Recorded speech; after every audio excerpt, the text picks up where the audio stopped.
Hi, my name is Paul Farrell, and you are watching The Rebound with Coach Matt Doherty.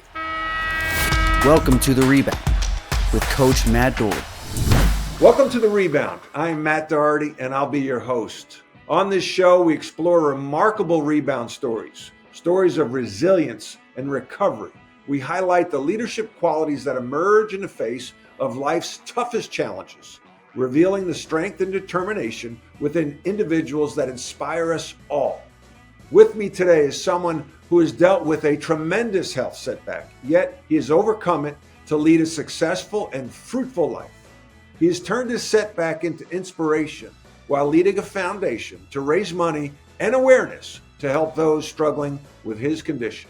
With me today is Paul Farrell. He's the managing partner of the Farrell Law Firm located in Melville, New York. He's a registered patent attorney. Paul earned his degree at Brooklyn Law School and his undergraduate degree at Manhattan College in electrical engineering. He has suffered from Syringomyelia since 1989 and is committed to finding a cure for this disorder. Paul, thank you for being on the show. Tell us about Syringomyelia. Well, thanks for having me, Matt. Syringomyelia is a spinal cord disease. A related condition is also known as Chiari malformation. Syringomyelia generally is in the spinal cord, while Chiari is in the brainstem. Each time your heart beats, your heart circulates the blood in your body and also circulates the cerebrospinal fluid up and down your spine and around your brain. With Chiari malformation and with Syringomyelia, there is a blockage in that fluid path, and the spinal fluid needs to go somewhere. Generally, what happens, it forces itself into the spinal cord, and the cord begins to swell and cavitate, creating these pockets that are known as syrinxes. And the syrinxes fill with the fluid, expand the cord outward, which then crushes the nerves against the inside of your spinal column. In my case, as you said, I have Syringomyelia. I've had it, as you said, also since 1989. I had lost the feeling in my legs from my chest down in 1989. It did come back. I lost it again in 1991. It also came back, and in 1995, I lost it for good. Because of the deterioration of the spinal cord, I lost the ability to walk, and again, I have no feeling. In my opinion, the Chiari malformation is probably a lot worse because it's in the brainstem and kind of affects your entire body. In my case, I just lost the ability to walk and the use of my legs. Paul, how many people does this affect? My foundation, the Bobby Jones Chiari and Syringomyelia Foundation, we estimate that there's about 3 million families around the world that are affected. And I say families because in many cases there are multiple family members who have it. With the family situation, a lot of it is genetic. I know some people where a parent has it and 2 or 3 of the children have it. You can also get it through trauma, and in my case, it was trauma-based.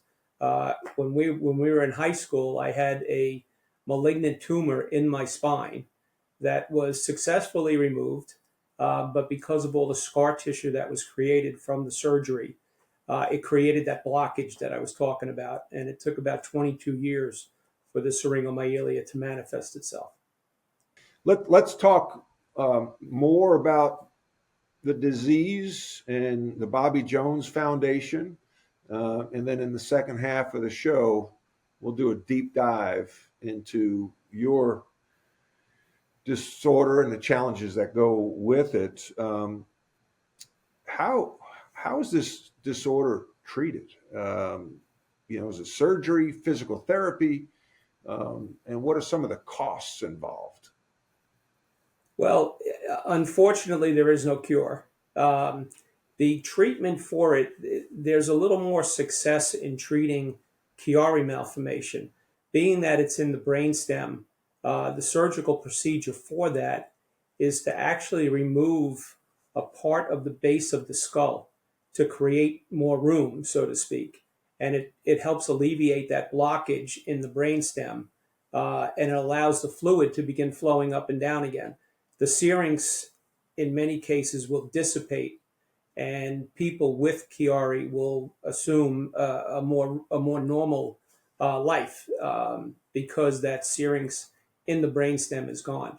With syringomyelia, there's a little, it's less successful. I was part of a experimental protocol at the National Institutes of Health back in 1998, and I had two surgeries in which they removed the outside portion of my spinal column to gain access to the interior.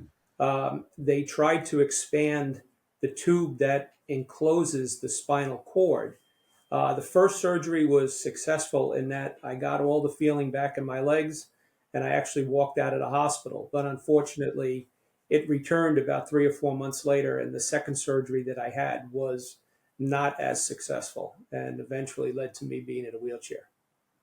Bobby Jones had this disorder. Talk about Bobby Jones had syringomyelia, yes. talk about Bobby Jones having this. When did it impact him? Obviously, Bobby Jones was a world famous golfer, great athlete. Talk a little bit about Syringomyelia and Bobby Jones. Well, Bobby Jones, the story that's been related through the years, and I've heard this directly from his descendants. A couple of his grandchildren are part of our foundation, which is why we renamed the foundation about 5 years ago from the Chiari and Syringomyelia Foundation to the Bobby Jones Chiari and Syringomyelia Foundation. He was leaving a golf course in a terrible rainstorm, and the story is a bolt of lightning hit the clubhouse as he was running into the clubhouse, and it kind of blew up the chimney, and he was hit with a number of pieces of bricks, Wow. one of which caught him between the shoulder blades, and that trauma led to, I guess there was probably scar tissue internally, and also led to the blockage that eventually led to the syringomyelia, which was one of the reasons he retired so early. He was having trouble through the years with the feeling in his hands and his legs, and he could no longer play golf. He survived with syringomyelia until 1971 when he passed away. And how old was he? Do you recall? I think he was in his 70s. I think he was born around the turn of the century. But his situation was a lot worse than mine. I'm blessed because it only affects my legs. It doesn't affect my arms. In his case, because it was higher up on the spinal column, he lost his hands and his arms as well as his legs. And if you see pictures of him towards the end of his life, he walked on crutches for a while and then eventually was confined to a wheelchair. So with that, you've taken on a leadership role in the Bobby Jones Classic. This year it's at Sea Island, September, early September. Tell us about the event and how people can support it. Well, with the foundation, we've always tried to take a very active role in fundraising. Because there's so few people, and 3 million sounds like a lot, but for a world population, it's what's known as an orphan disease, that there's so few people who have it that the National Institutes of Health won't fund any research into it. What? Repeat that. Whoa, back up. Repeat that. That's important to hear. Well, because there's so few people who have it, it's known as an orphan disease. Orphan. And the national, what's that? Orphan disease. Yeah, orphan. Yep. So the National Institutes of Health does not fund any research into it. So we're kind of on our own. Although I'll explain later that we have made some great progress with the NIH, and they're really helping us out now. But that was a result of us doing all our own fundraising. 12 years ago, we started the Bobby Jones Classic. We chose East Lake in Atlanta, which is where the Tour Championship is held every year for the PGA. And the reason we chose that is because that was Bobby Jones's home course. It's the course he grew up on.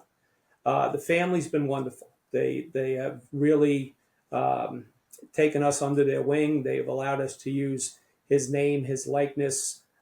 We do a lot of our fundraising based off of our affiliation with Bobby Jones and the family. And it's become one of our biggest fundraisers. And it's a first-class event. I know you've been there. Yes. It's a lot of fun, and it's a great course. The reason we're going to Sea Island this year is because East Lake has been closed for a year. They're doing a complete renovation to return the course to, as much as they can, the exact layout as it was when Bobby Jones played there 100 years ago. All right, let's go to break. And we come back. Paul is going to tell us about how he is rebounded from the setback that is Syringomyelia. OMJ Clothing is an elite men's clothing store that provides a vast array of spectacular brands of men's lifestyle apparel for every day. Elevate your business upscale casual at OMJ. Success comes from standing out. The Rebound is sponsored by Sector Spider ETFs, a unique family of exchange-traded funds that divide the S&P 500 into 11 sector index funds. You can buy just the sectors you like or customize the S&P 500 by weighting the 11 sectors to meet your financial objective. Please visit them on the web at sectorspiders.com. That's sector, SPDRS.com. Alps Portfolio Solutions Distributor, a registered broker-dealer, is the distributor for the Select Sector Spider Trust. Paul, tell us about your rebound story. Share your journey with Syringomyelia. Well, as I mentioned earlier, mine is a result of a trauma, which was a spinal surgery when we were in high school. And I met some great doctors. They took great care of me. They removed the tumor that was in my spine. And I kind of went back to doing everything I did before that except play football. I was no longer allowed to play football. I had some trouble about 20 years later where I started to lose the feeling in my legs. The surgeries at NIH were helpful, but eventually it led to me walking on crutches for several years and then switching to a wheelchair. I want to interrupt. I want to interrupt. I just got to tell the audience. First of all, I think I've known you since I was in first grade. That's probably right. At least. Yeah. You're 2 years, I believe 2 years older than me. 3 years. Yes. 3 years older. Yep. 2. You were a great athlete. Like in the neighborhood, you know, the Farrells, we'd go down to your house and play street hockey. We played basketball at the park, and then we'd go to the schoolyard and play, you know, baseball. Sure. We played all the sports, all the 4 major sports, the Farrells, the Dolans, and the Dohertys. And we looked up to you. You were good at every sport, baseball, football. You were the quarterback in high school, right? I was, yeah. And what was it, 18 or 16? What was your jersey number? I was number 12. I was a Joe Namath fan. Joe Willie. And our colors were green and white. So, that's right. Yeah. So, you know, you had dreams, right? I mean, you had dreams of playing probably in Shea Stadium for the Jets. What was it like when you were told you can't play football anymore? You were told you had this tumor. What was that like for you? It was pretty devastating. You know, I started playing football when we were in grammar school together. Played on the St. Raphael's team. And so I started when I was probably 8 years old. And then at 18 years old, I was told I was no longer allowed to play. So it was pretty devastating. It affected everything else. I couldn't really play basketball anymore. I did play baseball, which I love to this day, but it was tough. It was tough. You know, it was quite a change in lifestyle. So we grew up Irish Catholic, St. Raphael's Grammar School, Holy Trinity High School. Yeah. You're Irish Catholic. How is your faith? helped you through this journey? There's a lot of you question a lot of things. Certainly there's a little bit of the why me, Yep. to that, but it was a big background. We've raised our kids that way. Um, I have three kids, and they all went to Catholic grammar school, high school, and college. So it's you do rely on that quite a bit. It was a big adjustment, especially when I had to go into the wheelchair. It took a good several years to accept that fact. How old were you when you went into the wheelchair? 41. I probably should have went in to the wheelchair about 3 years earlier, but I'm pretty stubborn, and I fought it for quite some time. And eventually, when I went into it, it was for I kept falling down, and it was getting dangerous. My kids were getting ready for college.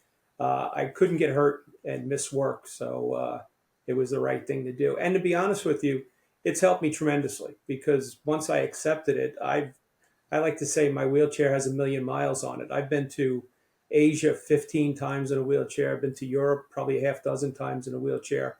Most of it work related, but you do what you got to do. You talk about that. I mean, this is what I love about this show and how you're an inspiration for me. There are times I don't feel like getting out of bed. I'm tired. My back's sore. And I think, what would Paul do? Like Paul, like how does your day, like how long does it take you to get ready for work? You're an attorney, you're a patent attorney, you have your own law firm, you travel internationally for business. How long does it take you to takes me 30 minutes to get out the door. It's a good 2 hours. Just now that I'm getting older, it takes a little bit longer in the morning. But when I first went into the wheelchair, again, I'm pretty stubborn, so I was doing everything I can to try to live as normal a life as I could, and that included the traveling. So that may be part of this next question. How did you build some coping mechanisms or strategies to build that resilience to, I don't want to say accept it, fight it, have the positive attitude that, okay, this is my new normal and I'm going to make the most of it? Well, positive attitude is a very, very big part of it, and I've always had that. A lot of it, I draw that from the foundation mainly because I look at the people with Chiari, who, as I said earlier, I consider myself blessed because the people with Chiari, it really is a much bigger challenge for them. Wow. There's a lot more pain involved. It's for me being in the wheelchair. As I said, once I accepted it, I used it to my advantage. Flying in a plane in a wheelchair is not the easiest thing, particularly overseas, because it's just too long and you have to use the restroom and there's a lot going on. So you try to rely on the people that can help you. I always travel with someone. I find certain airlines, the flight attendants are better on some than others, so I always fly that. Well, we might get a sponsorship out of this deal here, Paul. What airlines do you travel internationally? Well, when I go to Asia, I always flew Asiana. Those people were so nice, domestically and some international. Delta, I find the best. There you go. Just the people are so nice. We might have to ring them up for a little sponsorship deal. This is leadership as well. And you talked about perspective, basically. You said it could always be worse, that the people with Chiari have it worse. I find that like inspiring as heck. I'm getting goosebumps because I've people I talk to that are in wheelchairs or had cancer tell me the same thing. It could always be worse. And Yeah. I think putting it in perspective is probably really a healthy thing. No? Oh, absolutely. It definitely does. And again, like I said, your attitude has a lot to do with it. I try to encourage people that I speak to that have the the disease, and even other people. It's just, if you change your attitude, your life's going to be a lot easier because it makes it easier to get through the day.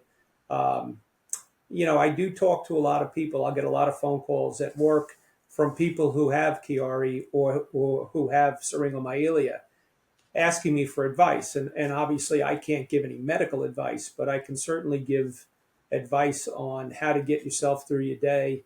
For an example, this past week, I just found out a friend from high school was diagnosed with ALS. And again, you talk about people having it worse, God bless those people. It's just a horrible disease. So it always could be worse. You try to accomplish things, and things that I can accomplish in a wheelchair, there's a certain pride involved there. I took up golf again about 20 years ago in a wheelchair, and it's a lot of fun. You get a lot of compliments. A lot of people want to see you play.